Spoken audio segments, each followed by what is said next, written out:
Hello, my name is Trish Ahjel Roberts, and welcome to the Mind Blowing Happiness podcast. Today, we're talking about a fascinating and often misunderstood topic, surrender. And I'm here with Kute Blackson. Kute Blackson is a beloved inspirational speaker and transformational teacher. He speaks at countless events he organizes around the world, as well as at outside events, including AFest, Young Presidents Organization, and Entrepreneurs Organization. He's a member of the Transformational Leadership Council, a select group of 100 of the world's foremost authorities in the personal development industry. Winner of the 2019 Unity New Thought Walden Award, Kute Blackson is widely considered a next generation leader in the field of personal development. His mission is simple: to awaken and inspire people across the planet to access inner freedom, live authentically, and fulfill their true life's purpose. I love this. Thank you so much for being here, Kute. It's good to have you. How are you? Thanks for having me. So I know that you have the paperback edition of your book coming out, The Magic of Surrender, but just tell us what's been going on with you. What do you want to share? What's been going on? I'm just excited about the paperback coming out, excited about the theme of surrender. I just moved back to Los Angeles, so move back again to Los Angeles, that is, so beginning a new phase of my life. So just excited about life. And, you know, there's never, ever a dull moment. And I think when you write a book about surrender, let me tell you, Trish, you better be ready for the universe, for what the universe is about to bring your way, and the tests and the invitations and the challenges and the opportunities to really learn what surrender is. And so I think over the last 2.5 years, I've been put through some unique, interesting tests and opportunities to really practice and understand the nuances of my book. And so I'd love to share about the magic of surrender. Yeah. So tell people a little bit about your backstory. Sure. How you kind of started on this topic, and go ahead. Yeah, how I started down this field. I was born in Ghana, West Africa. My father's from Ghana. My mother's Japanese. I grew up in London. We had to leave Ghana because of the bloody political coup, got smuggled to London. We weren't able to go back. For me, I was a very empathetic kid. And so I would feel people's pain and feel people's suffering very deeply.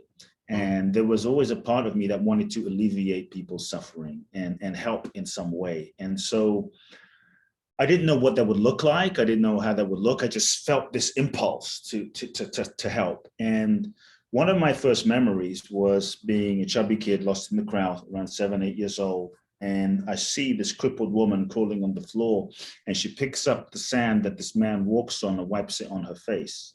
And so a miracle. And so week after week, I grew up seeing blind people see and deaf people hear, and people stand up out of wheelchairs. And where were you? This was in Ghana. This is in Ghana, West Africa, when we went back. And so this man whose sand she picked up was my father. And my father was considered the miracle man of Africa. He would look at, I grew up seeing, for instance, he would look at a person in a wheelchair and say, why are you in this wheelchair? Stand up, boom. And literally put his hands on them and they would stand up. A person would come with crutches and he would say, take these crutches away. And they would say, I haven't walked in 10 years. And he would say, do you believe? And they would say, yes. And they would start walking. And so I grew up in this, I would say, unusual environment of spirituality, of miracles, of mysticism. But for me, it really didn't seem that unusual. It didn't seem that extraordinary. It didn't seem that different. It really just seemed normal, to be honest. And I think that was one of the blessings too, is because it seemed normal, I grew up with the sense that everything was possible. There were no limitations in life. And I think that was a gift for me. There was a part of me that was always available to the infinite, so to speak. And when I was age 8, my father built 300 churches in Ghana, West Africa. And he had a huge church in London, hundreds of thousands of people in his organization in Africa. And so when I was age 8, I started speaking in my father's churches. When I was 14, I was ordained as a minister given the mandate to take over my father's organization. But to be honest, I knew I wanted to help people, but I knew that this was not my path. I knew that I just knew that that wasn't my soul's purpose in this lifetime. But at 14, I was too afraid to speak my truth. My fear was if I dared to speak my truth, if I dared to speak up, then I would be outcast, I'd be alone, I'd lose my father's love. And so I said nothing. And I got ordained, went along with it for 4 years, went through the process of serving people and being a part of my father's church and speaking on Sundays. And it's a beautiful experience, but simultaneously there was so much turmoil and conflict and questioning inside of me that it took me about 4 years to muster up the courage to face my father. But you know, I looked, when I turned 18, I had to make a decision. I looked into my future and I saw that I could follow the expected path. I could take over my father's church, be successful by the world standards. But I realized if I didn't have myself, if I didn't have my soul, if I didn't have my truth, if I didn't have my own integrity, then what do I have? I have nothing. And so I felt such a pain in my heart, like I was committing a soul suicide at the same time. Right, because you were losing yourself. You know, you were losing your own personal destiny. But it's funny, myself. As you tell that story, it makes me think, well, I was raised Catholic, that's a different thing, but I started studying Buddhism in 2010, and I just really adored it and always imagined that I would start teaching. And then I reached a point where I was teaching, but not within the Buddhist tradition, if that makes sense, you know? Yeah. So kind of stepped away from it to reach more people, you know, or to reach the people who were looking for me. So that totally resonated with me. And then how did the surrender part happen? Yeah, well, for me in that moment, part of the story is, you know, I realized I felt this calling.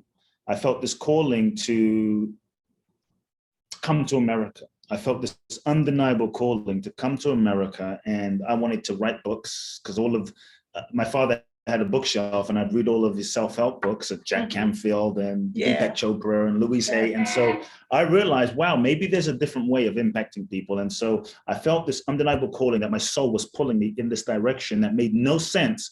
But sometimes what your soul guides you to do doesn't make sense to your logic and isn't always convenient, but it felt undeniable. And so I spoke to my father, told him I wasn't taking over. We didn't speak for 2 years, literally. It was incredibly difficult, incredibly challenging, but I knew that it was the right decision. And cut a long story short, I believe when you follow your soul, you will, and you don't compromise your truth, you will always be, and you truly surrender, you will always be guided, and you will always be guided to the right place, even though the path you take may not be the one you most expect. And so I ended up winning a green card in the green card lottery.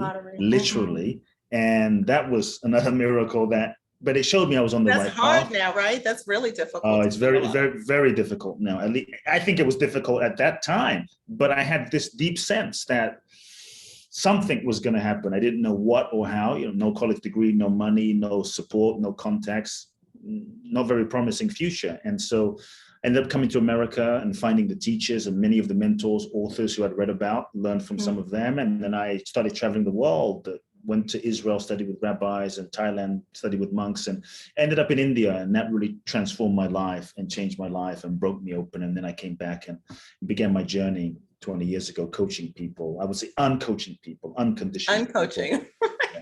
From the patterns that we develop. And it just evolved. And over 18, 19 years, it's just evolved and grown and blossomed into what it is today. That's fantastic. I love it. So my mission is to help people slay self-doubt and limiting beliefs so they can use up their life's journey and find mind-blowing happiness. And our Mind-Blowing Happiness podcast is part of that by bringing you guys amazing guests who are living their dreams, and they can teach us, you know, all of what they've learned. So today's topic is the same as Kute's book, which is The Magic of Surrender. And I wanted to start off with a definition of surrender that I pulled up from Webster's Dictionary. Okay.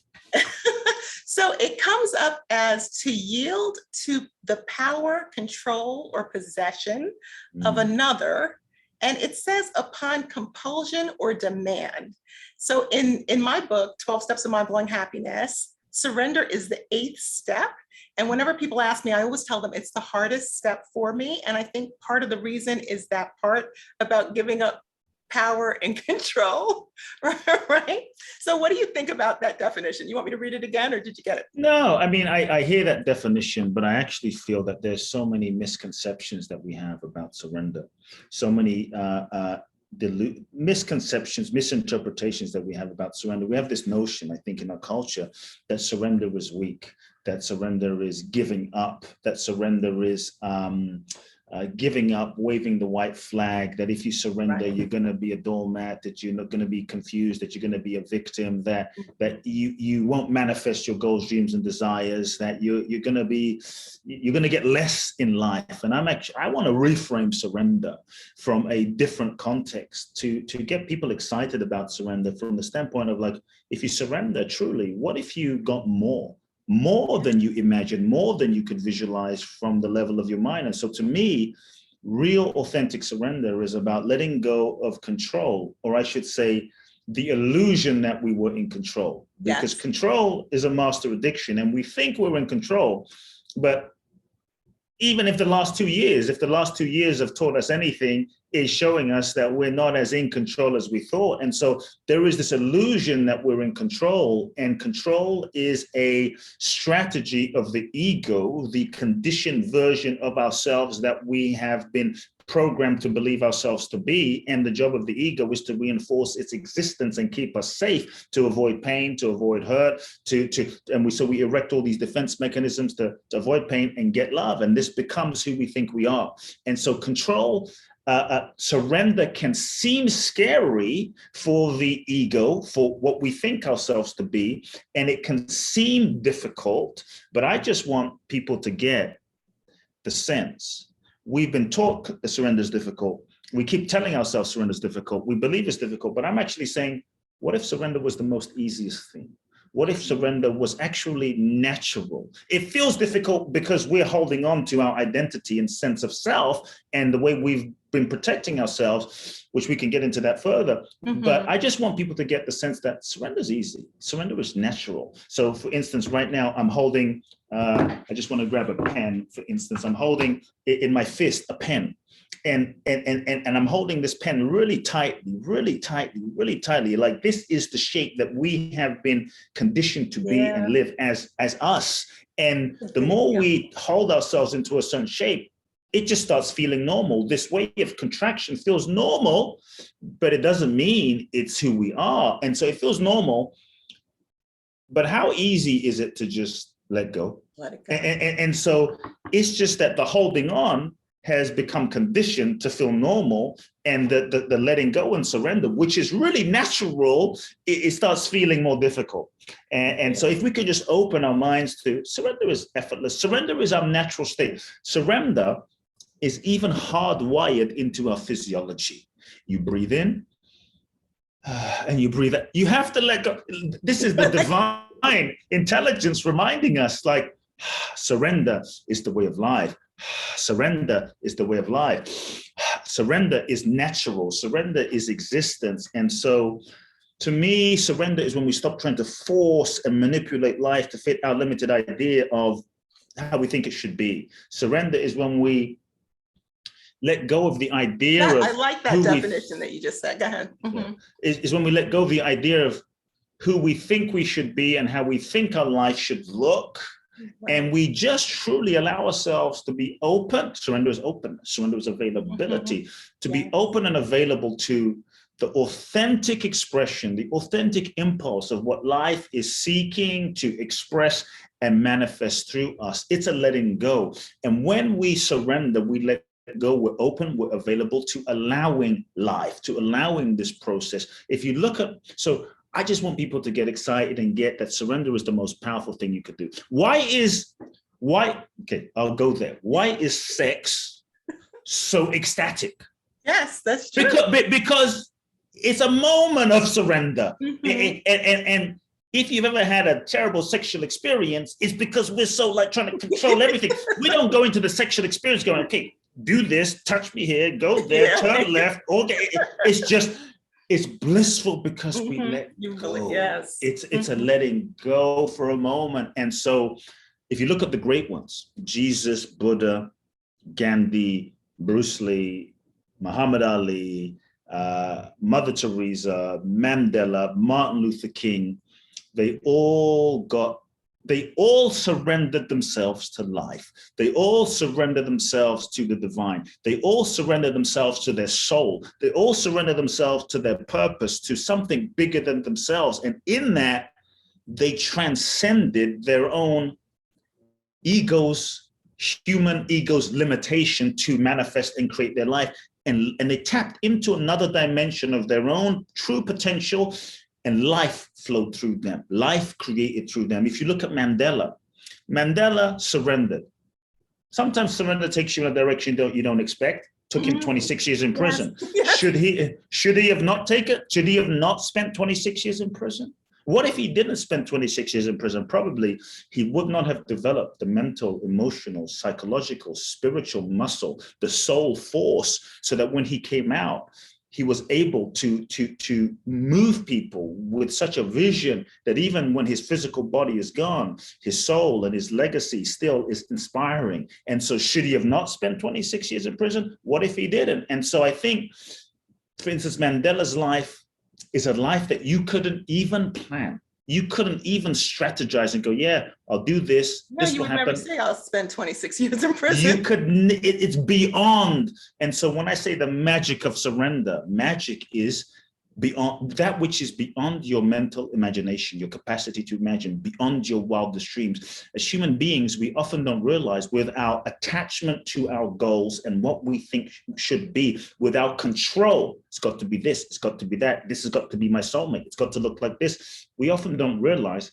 that we are limiting life. We are limiting the divine. We are limiting the universe. And so surrender is taking the limits off of life completely and being open and available. It doesn't mean that. Taking the limits off your life. Taking limits. It doesn't mean and letting go of what you think your life should be. Exactly.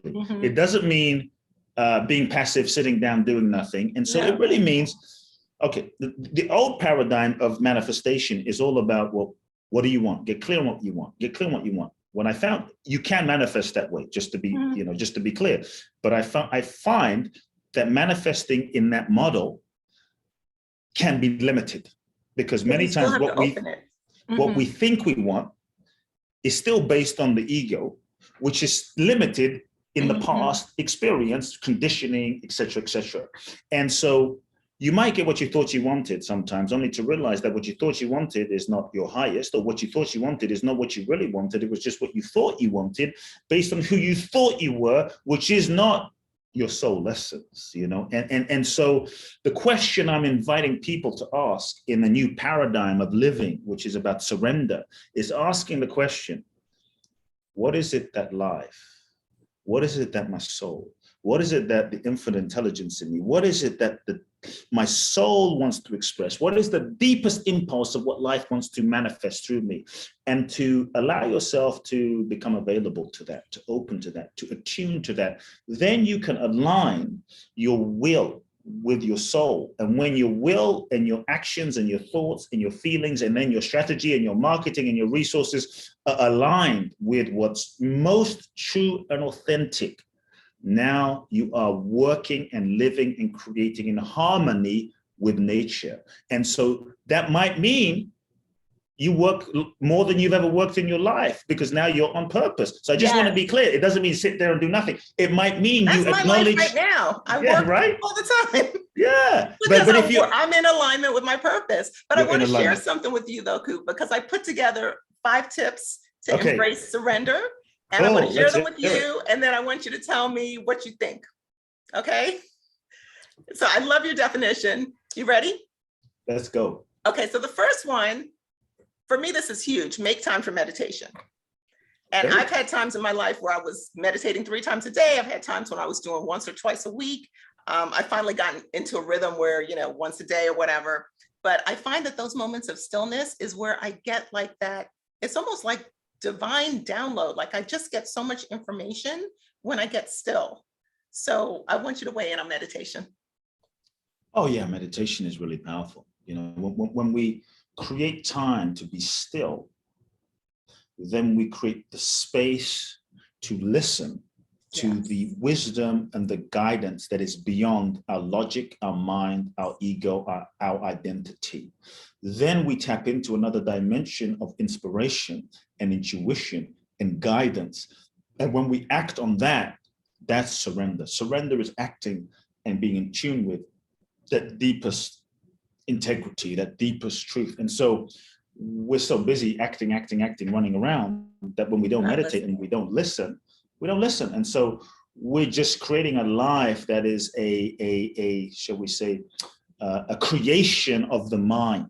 And this is why I said you can live a good life that way, but it will have limitations. It will have limitations. And also true meditation, in true meditation, you drop beneath the level of the mind, beneath the level of your egoic sense of contraction and identity.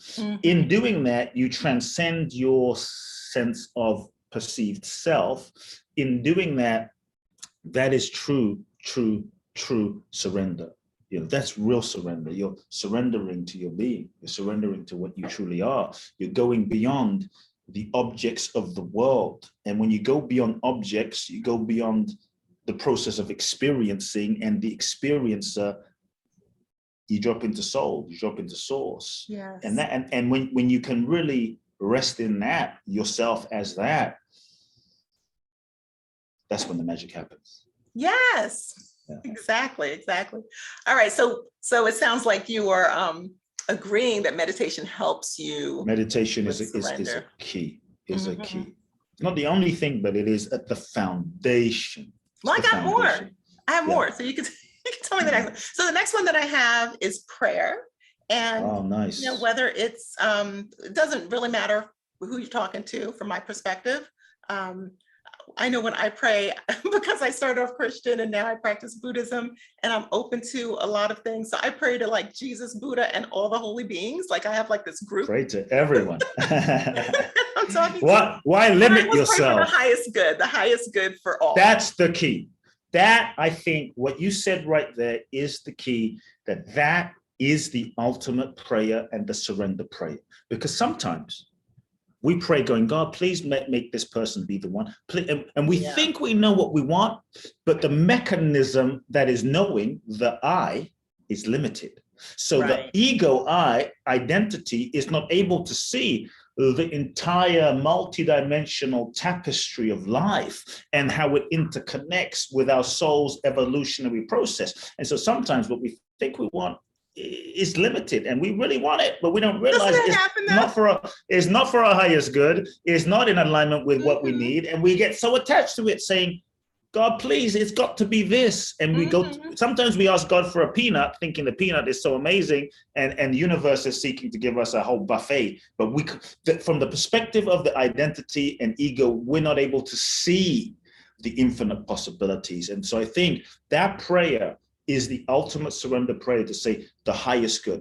I can't see what the highest good is, but sure, I would like this car, this house, I like this relationship, but the highest good. When you invoke the highest good, you open yourself to the infinite possibilities of the intelligence of the universe manifesting itself. Then you can rest assured that what ends up manifesting as a result of your prayer is the highest good, even if you're not able to understand or see why that thing is right now. You will often end up seeing it down the road. Like, for instance, how many times have you wanted a relationship, you wanted a relationship to be, and you're like, God, has to be the one. This is the one. I can't imagine life without this person. Then you broke up, you were devastated. 5-10 years passed. Now you look back and go, what was I doing? Thank God. Yes. That relationship didn't work out. And so the highest good is the infinite prayer. That's the no limits prayer. And that's, I think, my father would often say to me, the way we pray, and this was a man who built 300 churches, he would say, the way we pray is a joke.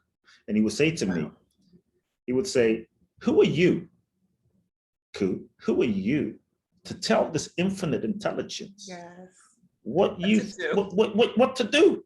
This infinite intelligence that is the source of existence created you It births you into existence. Do you think it doesn't know how to fulfill itself through you? You just have to get yourself out of the way. And so he would say, don't be telling God what to do. Just surrender and invoke the highest good. And that's what he would say. Yeah, I had written a memoir, and I used to joke about how I would tell, oh gosh, the Spike Lee movie, She's Gotta Have It. Yeah. Where he says, please, baby, baby, baby, please. So I used to have like these begging prayers with God, where it's like, please, if you would just do, and then you start making deals. If you would do this, start making deals. That's the negotiation. If you would just give me that, then I'll give you this, and it becomes like a business deal. Crazy, yeah. But it's not uncommon, and it took a while for me to learn that was not, that was not the path. Because you're right. I only have a very small perception of the universe. I have a tiny, tiny perception of the universe. Tiny. Mm-hmm. So when I ask, I have to, it gets right back into surrender. I have to let go and know that I don't know the best things for me in a certain kind of way. That's the beauty, yeah. Mm-hmm. We have to get comfortable. Part of surrender is the willingness to embrace the unknown. And that can be very scary for the ego, which is our perceived sense of self, because part of how the ego reinforces itself is through control. And part of how we control is the constant need to know what everything is. And the challenge is the mechanism that we're using to know what something is, the mind, is limited and conditioned. And so we often end up making interpretations and meanings about things that really aren't so. And so to truly surrender, we have to go into the unknown. We have to give up this idea of what we think, what we project, the preconceived ideas. And I think the degree to which we can embrace the unknown, just embrace it, rest in it, dance in it, is the degree to which we can experience freedom. And then we're not limiting life. There is, I'll just say before I let you go on, because all of these points you're hitting are so on point. Okay. There is a difference between fake surrender and authentic surrender. Fake surrender. Okay, folks, this might bust a few of you. I know I've been down this road before. This might be going into my next one, but let me hear where you're going with this. Fake surrender is when we're like, it's kind of like the deals we cut, right? I'll surrender this relationship so long as they come back to me. I'll surrender so that they can come back to me. I'll surrender in order to. There is still a surrender with a condition, an attachment. But real authentic surrender is when you know that something's not in alignment, when you know that something's not true, when you know that something isn't, and you know you need to let go because it's not a vibrational match, or you know it's not for your highest good. And you say, I'm going to let this go without the condition that an end outcome occurs. I'm going to let this go because this is what's true. And I'm going to truly surrender without a projection into the future of what I think should or might happen. And I'm going to be fully open and available. So there is a surrender without even knowing what's going to happen on the other side. That is the true open-hearted surrender, because then you're not projecting into the future, your current, present, or your past. Because if you project that into the future, your future is going to be limited to some version of your present or your past. But when you really surrender, there's no limits. And I love that you said, stay open-hearted, because you're right. Because if you're surrendering, but you're kind of like not open to what is coming to you, then you may not be able to accept what the universe has to offer. So So the next one, well, I thought you were kind of going in this direction. My third tip is practice what you preach. So it's really about alignment. And I have to be careful, in my life. I remember I used to have a women's fitness center in Brooklyn, New York, where I'm from. And it was so difficult to work out in there because I was the owner and people were always asking me questions and stuff, so I ended up not working out as much as I should have. So it's kind of the same thing, you figure there's probably dentists out there who aren't flossing properly, or doctors who aren't eating well, or that kind of thing. So I think that in order to attract the blessings that you want to attract into your life, it's important for you to be in alignment. So you don't get what you want, or what you pray about, or what you visualize about. Ultimately in life, we will consistently get what we are. That is what I found. And life and what we attract tends to be a mirror manifestation of our state of being, our state of consciousness, and where we actually are within ourselves for real. That will be the natural gravitational set point in terms of what we end up attracting. And so I think consistently over time, you can't cheat the universe. You know? Yes. So I think one of the quickest ways to truly manifest is to bring yourself into integrity and alignment, to clear away whatever's not aligned. And from your being, what your being will tend to get reflected in the world and attract you those experiences. It makes me think of that Rumi quote, what you're seeking is seeking you, okay, kind of that reflection of yourself. Yeah, so, so definitely practice what you preach, stay in alignment. And plus, when you're out of alignment, it feels funny. You get this feeling like, not quite. When it's a really good, when you're in alignment, because you are living your truth. When you're in alignment, you're honoring yourself. When you're in alignment, you do what you say. You work out when you say you're going to work out. You keep your promises to yourself. You say yes to yourself when you mean yes, and no when you mean no. And then you start cultivating internal self-trust. You start cultivating that internal self-trust, that internal self-respect, and that's what starts developing internal power.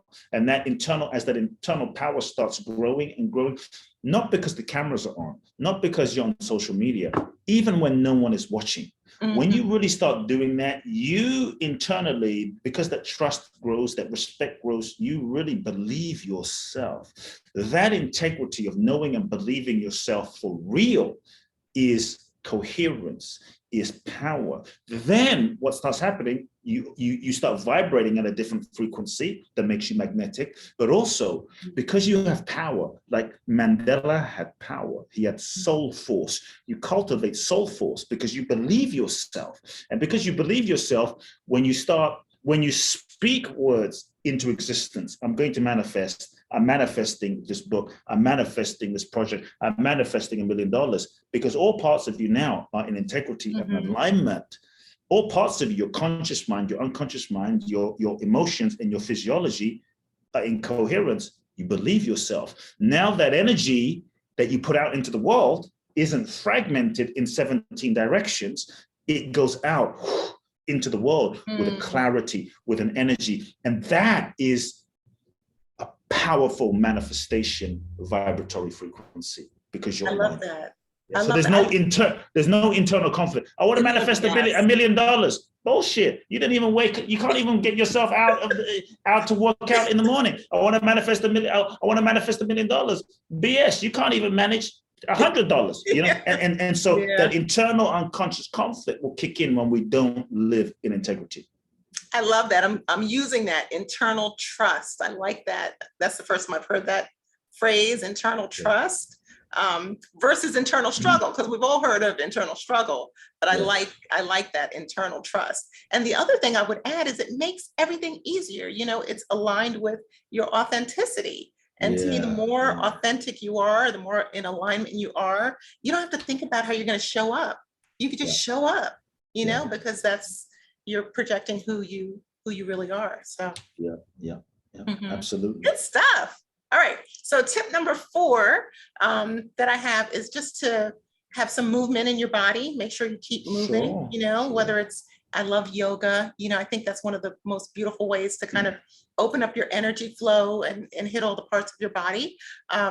So what's your favorite ways to move? And do you think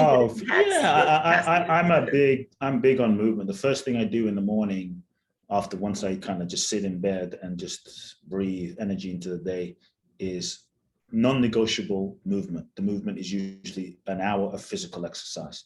Could be a run for an hour, could be, HIIT training for an hour, going to the gym, but there is always some movement, because for me, that shakes up the energy, that moves the energy, that moves stagnant energy. And we're, and the physical is energy. And so when we shift our energy, for me, movement is also a way to release old energy, old emotion, old feelings, and when we release and we let go, we vibrate higher as well. And so I think as a foundation, moving your body is if you do nothing else, and that's what you do, that will still make a huge impact. Make a huge impact. There have been times in my life where I was really challenged. I remember when I first came to the US, I was broke, I was hungry, I was starving, I didn't know anyone. It was very difficult. One thing I always did, even when I literally was stealing food from the supermarket, was I'd wake up and I'd run an hour. And just the physical movement shifted my mood.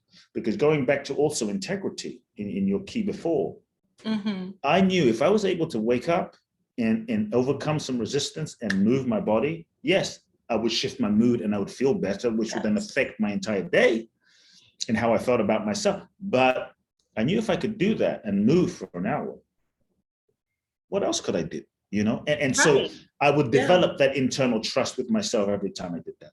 And you're grateful, you know, when you have a body that works, that can move, you know. It's amazing. So I think like, it's funny, as we're talking, I'm thinking of it as like a physical surrender, like a letting go of kind of physical Shedding. energy. Yeah, shedding.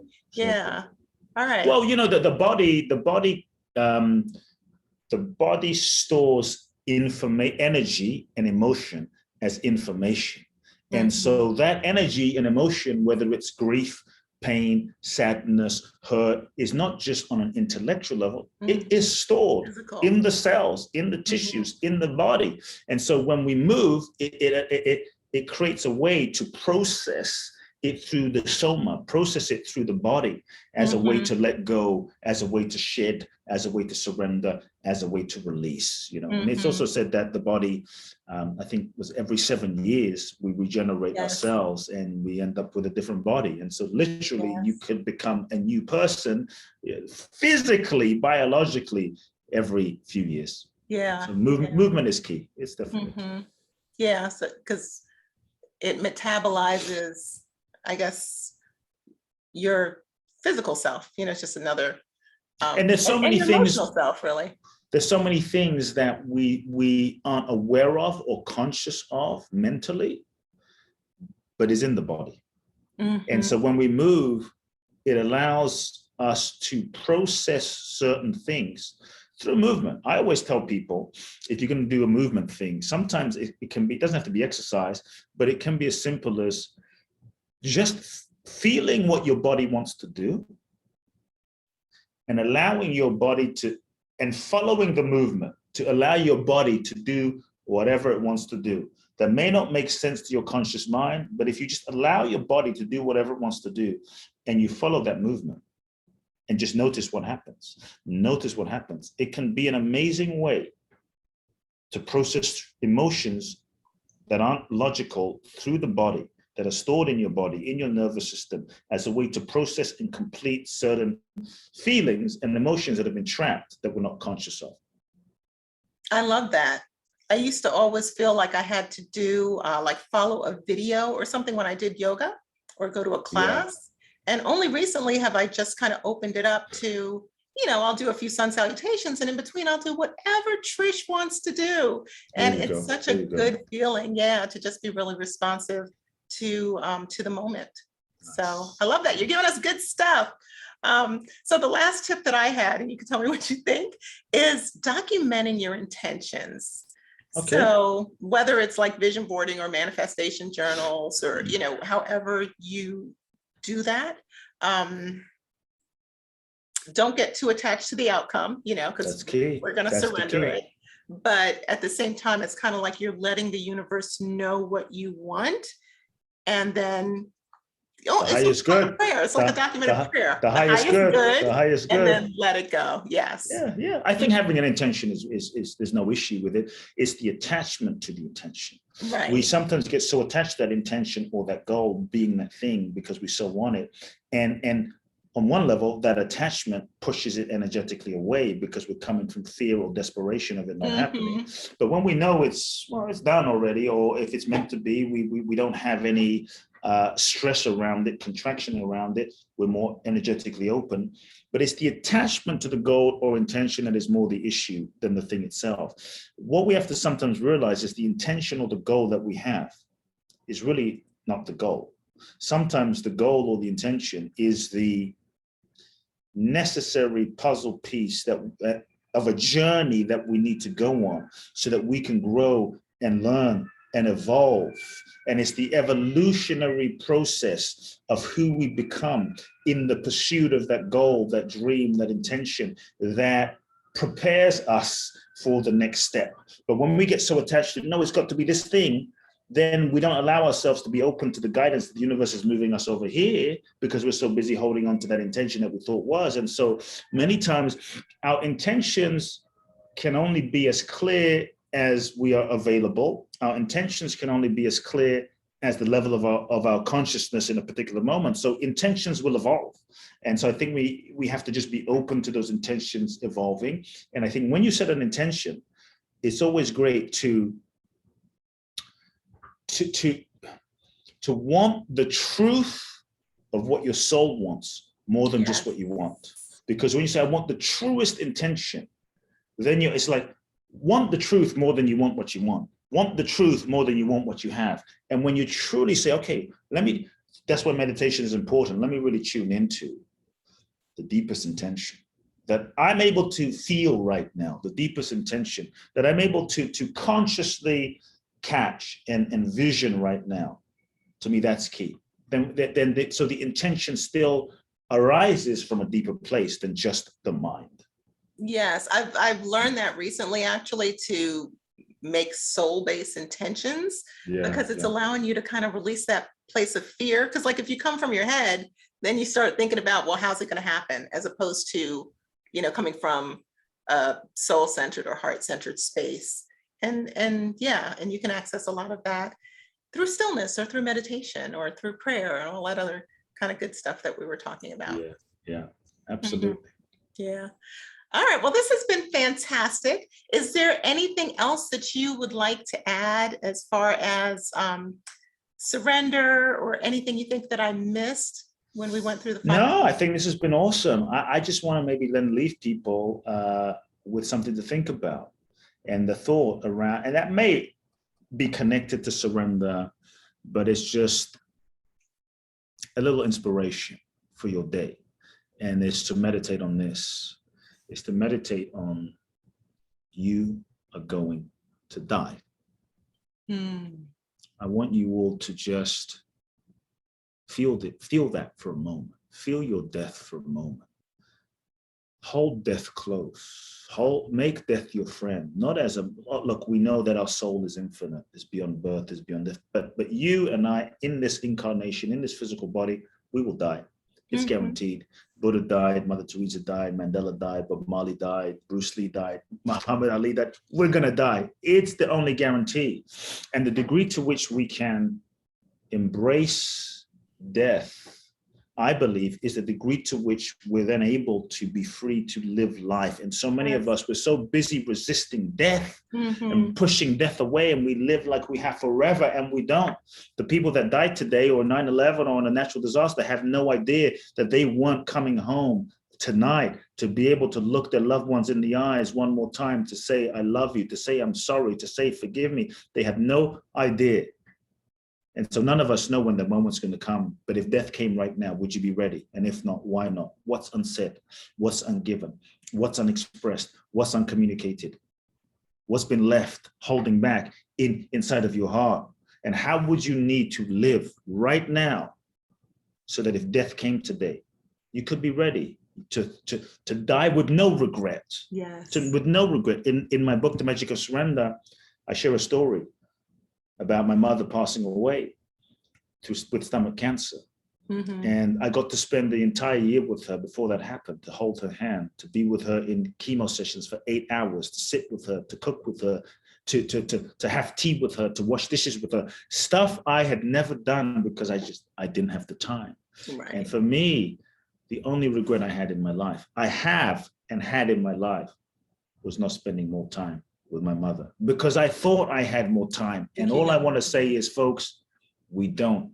So surrender to the fact that this body will die. Embrace it, accept it, celebrate it, not as a morbid thing or as a limitation, but as an opportunity to inspire you, to motivate you, to free you, to move beyond procrastination. If there's gifts you have, if there's a book you have, if there's a message you have, if there's a business you want to start, stop waiting. Waiting is suffering. Do it now. Do it now, this moment. So feel your death. Feel your death. Yeah, it's funny because the first time I went into a meditation center, it was a Buddhist center out here in Atlanta in 2010. I walked in there and the place, it happened to be empty. So the woman who was there sat down with me and she said, I don't know if you're going to want to do this meditation. And I said, no, I'm open, I'm fine, whatever. And that's exactly what it was. It was a meditation on death. And we were repeating a mantra, I could die today, over and over again. There you go. And by the time I left there, I had that experience, like, kind of like if you had a near-death experience, because when you have a near-death experience, all of a sudden life is juicier and more fantastic than precious. Has ever been before. It's precious. Yeah, Every moment of this existence in its craziness, pain, hurt, betrayal, but beauty and bliss and joy and the whole range. It's pretty precious, even with this messiness. So I say let's celebrate every moment while we're here. Absolutely. Once it's gone, it's gone. Absolutely. So if you have, I don't know, if you've given us all of your wisdom and advice, my final question for you would be, where can we find you? And tell us what you're coming up. I know you have some good stuff coming up. So what's coming up is, depending on when people listen to this, May the 3rd, my paperback, Magic of Surrender, comes out in paperback version. And so you can go to Amazon right now, pre-order the paperback. I know you said you had joined. I ordered mine, so, yes. Yes, you pre-order your paperback. May the 7th, I'm doing a very special 2-hour virtual live event. It's called Reinvent Live. I'm going to be teaching the best of what I know in terms of how do you reinvent yourself, how do you let go of your past, how do you let go of who you were, connect with your truth and your true power and share your gifts with the world. It's going to be 2 hours, deep dive, powerful, probably going to do some Q&A. I'm going to add a ton of value to you in terms of truly reinventing ourselves, because I believe the next level of our lives requires the next level of us, which requires that we let go of what's no longer aligned. And holding on just keeps us stuck. And so it's going to be really powerful 2 hours. So once you pre-order the book before May the 3rd, you can go to this website, www.kute, K-U-T-E, Blackson, my name, B-L-A-C-K-S-O-N, kuteblackson.com/reinvent seminar. Go there, enter your name, your email. You can register. You'll get access to some free information, some free gifts, and also you get to attend the Reinvent seminar. And then also my website, Kute Blackson, my Instagram, Kute Blackson, Facebook, Kute Blackson. If anyone wants to go on a deep dive of transformation, twice a year I do an event in Bali. It's called Boundless Bliss, www.boundlessblissbali.com. I love that name. You can't go wrong with Boundless Bliss. Yeah. That sounds fantastic. So we will definitely look for you. I am actually, and I didn't tell you this before, but I'm actually hosting my first podcast watch party with this episode. So amazing. Yeah, so that's congratulations. I think it would be fun. So that will be on May 1st. And that's it. So I encourage all of you to practice surrender each and every day, knowing that the universe has a path for your life that's bigger than you could ever possibly dream. And thank you so much, Kute, for having this conversation with me. Thank you. All right, I hope you guys enjoyed this episode of the Mind Blowing Happiness podcast. You can visit my website, trishahjelroberts.com, and hit the Start Here button to schedule a free 30-minute coaching session with me. Sign up for the Mind Blowing Happiness Circle, or download my book club Leaders Guide, which will teach you all of the 12 steps to mind blowing happiness. I wish you passion, purpose, and the realization of your fullest potential. Enjoy the rest of your day, and may your journey be juicy. Bye-bye.